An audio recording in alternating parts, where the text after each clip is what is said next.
We'd like to welcome everybody back to another episode of High and Tight. I'm Jason Burton, and joining me, as always, the man, the myth, the legend, Jordan Jones, the Virginia DC Assistant Scouting Director. Let's get rolling with another episode of High and Tight. Hi, I'm Brett Sayes. I'm the 2026 from Heritage High School, and you're watching Hindsight.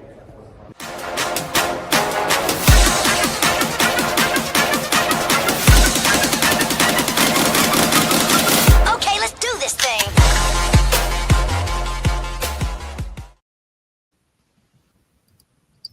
All right, Jordan, give me just a quick rundown of your weekend, and then how you're feeling about this week and what we got going on this week. Yeah, so Saturday we wrapped up our second weekend of the First Pitch Classic in Richmond. Three pods were going on Saturday, and it was just good to see those guys come getting closer and closer to regular season starting for these guys. So it was good for that. Sunday we had a Rising Stars event in Henrico at RBA West. It was a solid showing for there as well, and then this week we're just getting rolling. Got some scrimmages going on throughout the week, and just continue to roll, hit many games as possible in the Virginia area this week, and rolling into regular season for public school baseball. For sure, and it's kind of it's a weirder year in Virginia with private schools starting a week and a half, whatever, earlier than public school. They're usually the past year or two, they usually have synced up fairly well with maybe just a few days before. Kind of takes me back a little bit to COVID times, which obviously those were not great times. But there were a couple positives. One being, I had 3 weeks of private school, getting out and seeing players and teams and coverage and whatnot for private school for about 3 weeks before the public school season ever started. So we were able to kind of get through those, pretty well, and then just really focus on public school once that started. So that was good. But yeah, so we got a chance. We're gonna, obviously, what Jordan said, we're gonna touch on a lot about First Pitch Classic. We're gonna talk about a lot of that. However, we do want to touch on, or I do want to touch on a couple of arms that I saw last week in high school action. One was a regular season game with Atlantic Shores Christian and Currituck County from North Carolina. And then the other one was a scrimmage game between St. Albans and St. John's, where I was just going to touch on Miles Upchurch. So two Super 60 guys, two of the better arms in the state. First one I want to talk about is Patrick Dudley, the left-hander going to South Carolina, or committed to South Carolina. Good body, good operation, clean arm. He was up to 93, showed a couple of sliders at 80-82 that were just absolute filth. They were like two-strike sliders. So really strong outing from him. I believe it was I want to say it was 4 innings. I'm pretty sure, Jordan. I'm pretty sure it was 4 innings, 11 strikeouts. He gave up a home run. I believe it was Riley Anderson to start the game. And Riley was all over everything that day. So shout out to him. But Dudley gave up a home run to start that game, and then kind of never looked back. Got through some command stuff early on, and then settled in and was really good after that. But yeah, Riley Anderson from Currituck County High School had a home run. I believe had a double off the fence. Had a hard hit ball on a changeup that he got, I think, in his second at bat. I think it ended up probably being scored as an error, but reached on that one as well. So really good day from him. But yeah, Patrick Dudley, really solid outing. I believe 1 run over 4 innings and 11 punchies, up to 93. And then Jordan and I are up. We're up at the packed house at St. John's. Between St. Albans and St. John's, you had Clayton Arma and Miles Upchurch going against each other. Probably 40-ish scouts, I would say. I actually talked to somebody this weekend. I think it was on Friday, and somehow or another, that game came up, and I was like, yeah, like, we were there, it was packed, and he was like, yeah, I was there, I saw you, and I had no idea. I had no idea he was there. That's how many people it was. That, and it was just bitterly cold and 25-mile-an-hour winds, and just with all of those things combined, the early in the season, all of the eyes on you, stupid cold, up churches out there in short sleeves, just looking like a grown man bearing kind of bearing down in freaking Alaska. It was crazy cold that day, but he was up to 94. Kind of tough setup, especially with all those guys there that day. Kind of a tough setup for some video, but slider was really good, 84, 87. Just I think I put this in the scout blog, just on the velo alone on that slider, it is an elite high school pitch. Most hitters are going to struggle with 84, 87 fastballs in high school, most high school hitters, let alone 91, 94, 91, 93, touch 94, and then cover 84, 87 slider, and then a low 80s changeup and a low 80s curveball. He can land both of them. So he showed why he's the number one player in the state. It's just polished, big physical frame, and we'll get a chance to see him again soon. But yeah, those are two good early looks. Jordan, anything to add? I know obviously you were with me at the Upchurch outing. Yeah, he was just extremely confident in what he did. Weather didn't phase him. Tough St. John's team didn't phase him. He just hopped on the mound and just handled business. So it was good to see, especially early with that weather and just everything, the conditions that were going on that day. He just showed out and showed how talented he really is. All right, now we're going to move to later in the week. I believe it was opening game for Greenbrier Christian. They hosted Walsingham. Our man, that's the real myth and the real legend, Mike Daly. Mike was boots on the ground at Greenbrier Christian for their matchup with Walsingham. He got some really good stuff. Jack Bonney had a solid outing. He, honestly, he kind of raved. He kind of raved about Thomas Conrad, the VMI commit. Thought he had a really good day. Swanson threw really well for Walsingham. But two that kind of jumped out. One was Ryan Watson's home run. It was like a line drive double, and he absolutely scorched that baseball. So just big physical power bat. We had seen him 2 weeks before, I guess, at the preseason All-State Beach. So just continuing to kind of come into his own, serious threat for run production and to run some balls out of the yard. May or may not get a chance to slip back down there on Friday to see Cape Henry and Greenbrier match up. Should be a really good game. The other one he came away with was, kind of, I say a pop-up arm, is a 28 young guy and pitching in a bigger game like that, right? Like I think it was a fairly close game. I don't know what the score was. I know Greenbrier won, but I think it was a 1, 2, 3 run ball game, something like that. Am I right, Jordan? I think it might have been like a 2-1 game, 2-1 final score. So to see him come in and work, I think he only worked maybe an inning or so, but 82, 84, said he struck out the side in order, 82, 84, 70, 72 on the breaking ball. It's like a bigger, gradual, slurvy breaking ball, but just like good body, moves well for a 28, looks the part on the mound. So Mike was really impressed with him. So I know I'll get a text message as soon as this airs. I'll get a text message and Mike will say, "You're talking about me on the pod again, Bert." But that's my Mike impression. I got some better ones, but we'll save those for off the air. So that was the Greenbrier and Walsingham game on Friday. Jordan, let's go. Let's kind of give the mic to you a little bit. Let's go over to the pod on Saturday, your pod where you and John Nolan were at with Heritage Leesburg, Princess Anne, and then host school Glen Allen. You want to do recap? Do you want me to lay them out for you? How do you want to go? I can do a quick recap. So our first game of the day was Princess Anne and Glen Allen. I think it was a strong showing for both teams, really. Aiden McKeating, man, he was on barrel all day.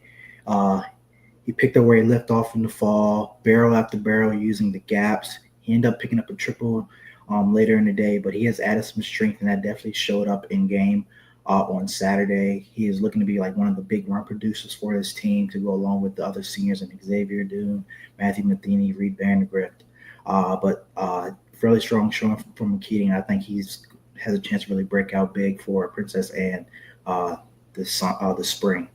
Um, Kobe C, he was another guy that stood out on Saturday. He had some quality at bats, caught a barrel to deep into the deep right center field gap. And then his next at bat, he was first pitch swinging for a double down the third base line. It's a physical, athletic frame that just looks the part and checks the eye test. I think he can be a very important piece in being a run producer in this offense this spring and gives them some depth in that lineup. Then going over to Heritage, Eric Flores, 2027. I was really, really impressed with him. His at bats very impressive on Saturday. He had a 3-hit day. Just when he stepped into the box, he just looked like he was ready to hit. Most of his hits were early in count, so he was aggressiveness and willingness to just get after a pitcher, and that's good to see. Early this spring, just being comfortable in the box, showing a good swing this early, and just a guy that you might want to keep an eye on this spring. But I think it was all around good pod on Saturday that I was really impressed with. And I apologize. I thought Jordan was just going to give us like a little recap, and then we were going to roll into the players, but my man just rolled straight through. So that one right there is Aiden McKeating, 2026 Princess Anne GW commit. Absolutely scorched the ball in the fall and looks like he's just kind of picking up where he left off. I know some guys like Doon and some other guys, Matheny and all that, had some hits as well. Bryce Hayes was up to, I think, 87. Delaney was up in that range as well. Van Tile was up to 90. Nee Neighbor was up to 90. So plenty of velo early on. All right, now I'm going to go over to Mills Godwin, where myself and Mike Daly were. The first one I want to touch on is Gabe, and Gabe. I hope I say this right, because we got a roster and it had some pronunciations on there, and I feel like by the looks of it, we've been saying this wrong for a couple years. So this is the pronunciation I saw. Gabriel Pegues. I think we've always said Pegues, but Gabriel Pegues, I believe, is the correct pronunciation for the 2025 Lynchburg commit that goes to McLean High School. I believe I left audio on here, and for good reason.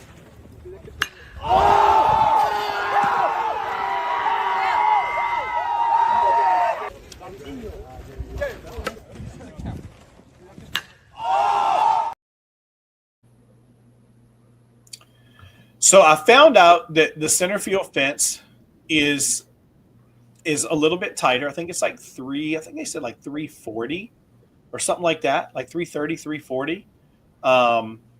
However, this ball was still every bit of 400 feet. There is a flagpole that's probably, 15, 20 feet. If you ask Jake, it's probably 70 feet. But you remember the debate at High Point this summer. But the flagpole is probably 15 or 20 feet, and it was probably another 20 feet above that. It was top of the trees, absolutely scorched. No doubt off the bat, the ball was not returning anytime soon. I picked it up on 64 on the way home, actually. But no, he crushed that ball, like just absolutely tooled up. The kid's a 6'6", slightly below 6'6". I think it's like best we've had him is 6'5", 8. Physical, athletic, has arm strength. I think as far as like we're talking about like really higher level play, which I think that's where some of his tools lean. Like I think it's a great get for Lynchburg because he puts all the offense together consistently. Like you talking about a guy. You're talking about a guy. So it was good to see him flash that power. But just, obviously that one stood out. The usual suspects, I guess you could say, the Alex Gonzalez's of the world. He looked really sharp, really crisp. Dre got the start on the day, showed his breaking ball. Ethan Ball, obviously he's going to be a close follow this spring. Didn't get a ton of pitches to hit on the day. But that is Gabriel Pegues, 2025, from McLean High School, the Lynchburg commit, with a jaw-dropping home run on the day. Next one we are going to is Wilson Tone, 2026, out of Western Branch. Just multi-hit day, like just quiet, plays hard, just on barrel. Again, hit tool type bat. Like it's not some big tooled up physical power bat, anything like that. He just hits and plays, and I mean honestly, he fits in right along with kind of what Coach Wright does there, right? Like those guys just buy in, play with energy, play together, kind of feed off of each other, take some extra bases, hit line drives everywhere, try to piece big innings together. And Wilson fits right in with that. So Wilson Tone, 2026, from Western Branch. And then you got Eli McTurk. And I don't want to misspeak here. I feel like he may have had an SAT that morning. And wasn't there for the first game, and then came and hit in the second game, and just like multiple hits. I may be wrong saying that, but I feel like that was the case. Team offense was definitely light in the first game, but they did face some pretty good arms from McLean. But McTurk just continues to do what we've seen him do and just hit from the left side. Has some feel for the barrel, bat to ball skills, left-handed hitter. And then I, of course, don't want to leave out some of the arms like Luke Myers, which is a guy we always talk about, right? He was 87 to 89, 87 to 90. Slaughter looked good. He got into trouble in the first, as did Dre for McLean. Both of them worked out of it. And then he settled down in the second and was much better. The breaking ball was working. That was the go-to. And then Cal Travers threw well. Slaughter was pretty good on the day. He could throw it right-handers and left-handers. Both of them, Smyers and Travers, breaking balls more sweeper. They were able to throw it to hitters from both sides. So, yeah, just a solid all-around day at Godwin. Jordan, can I hand off some of this stuff over at the Bird Pod since you've been sitting there quietly? Yeah. All right.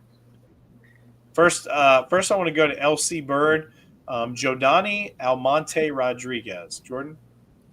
Yeah, he provided some offers for LC Bird on the day, turned the barrel here into the left and got an extra base hit for him. For LC Bird, I think he'll be able to play a role for them offensively as well on the mound for LC Bird throughout the spring. Just a guy that'll be able to lean on. And then next guy, Walton Bondurant from Smithfield. He contributed offensively for them and on the mound as well as he ran up to 86, was 83, 85.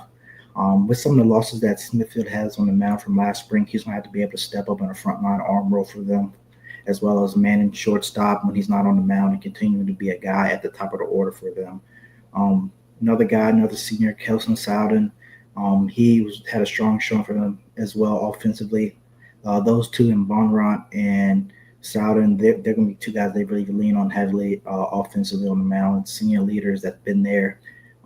Been in some state tournaments before in the years past, so those guys will bring some experience back for them and be able to provide some offense and be valuable for them throughout the spring.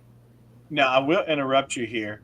I was watching Bondurant's video, and I'm just going out on a limb, and I may be 1,000% wrong, but I'm hoping for the sake of argument, that first pitch, it was a 3-0 pitch because my man had no intention of swinging at that pitch.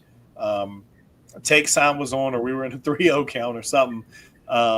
We were trying to see some pitches, but yeah, that first pitch from Walton, my man had no intention of taking any G hacks on that one. But yeah, I know Grant spoke highly. Talking to Jerry, popped over there for like the last game or so to kind of see some guys and help Grant out. But I know Grant spoke highly of Soudan, said Soudan had a really good day offensively. So that's good to see. Barton commit, like Jordan said. Jordan, last guy here, I was trying to look it up, and we had velo from him pitching. Is Bennett Winklefuss from West Potomac. I was trying to put him in, but he doesn't have a profile. I think he's the 2028, right? Yeah, 2028. Yep. Yeah, no profile. So Bennett, if you're watching, if this gets back to you, take about 3 minutes out of your day and go create a free profile so we can put data and video and all of that stuff on there. It's a pretty simple process. I encourage everyone to do that. It doesn't you creating a profile doesn't necessarily doesn't do anything for Jordan and I. It helps you to have somewhere that we can put stuff that we're doing for you. So just a thought. But Bennett Winklefuss, 2028 West Potomac. I'll throw the video up here, Jordan. Yeah, he had a couple hits on the day for West Potomac. Then hopped on the mound and was up to 80. Was filled for secondary. It was good to see some production early from an underclassman. I think he could carve himself out a role as a freshman, whether it's in the lineup or giving them some mound depth or whatever they need to provide some value and some depth for the team. I think he'll be able to do that for them throughout the spring. Sure. All right. Well, man, we pushed through that. We pushed through that. I told Jordan, I said, we got to do better. I got to do better. Jordan does great. I got to do better. So we can get through some of these and we don't have to just bludgeon people over the head with hour-long pods all the time. Kind of wrapping things up. Obviously, we're getting into the high school season. A heat sheet is going right now. The high school heat sheet. In addition to that, we have the first pitch heat sheet. All of those tweets are going out. Jordan has taken care of all of that stuff. With all of that being said, it has been, a pretty eye-opening early part to the spring.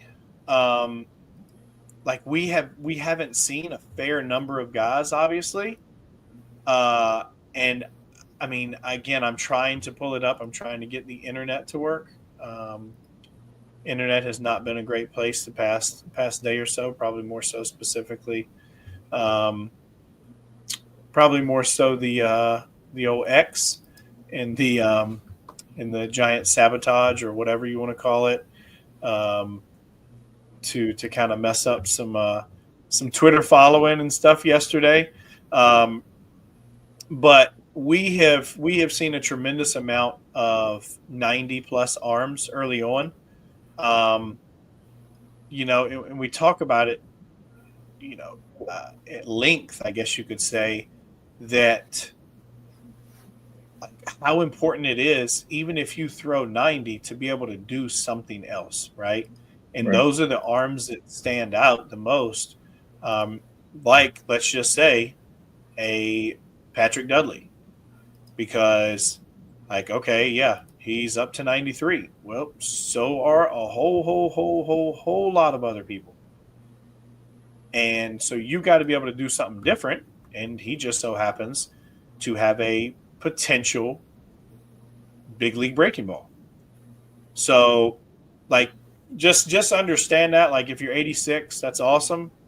If you're 87, that's awesome. If you're 88, that's awesome. Nobody's knocking that. When I was playing, back, the old man yelling at the clouds again. When I was playing, 86, 86 was you were having some good conversations with some people, right?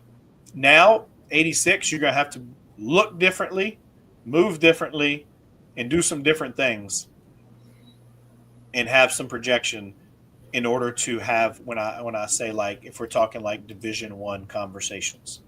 So I think that's important for everybody to understand, is that while we're having, what do we have? Just count them up now. Jordan, the high school heat sheet already has 2, 4, 6, 8, 10, 12, 14, 16. We have 17 arms that are 87 plus so far, with 2, 4, 6, 8, 10, 11 of those being 90 plus. And we're not even into the full slate of the season. I Okay. mean, I would imagine the next couple of days we're probably going to add a little bit to that.